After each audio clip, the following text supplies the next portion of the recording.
बेटा टेंशन मत लो। जी जी। वो ना कहीं भागी है, ना वो किसी से प्यार करती है, यहाँ तक कि वो तो आंख भी किसी को उठा कर नहीं देखती। जी जी। वो तुमसे सच्ची मोहब्बत करती है। जी जी। और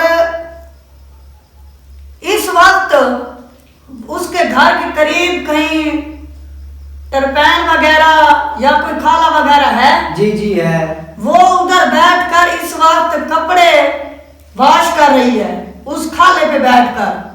जी। हाँ जी।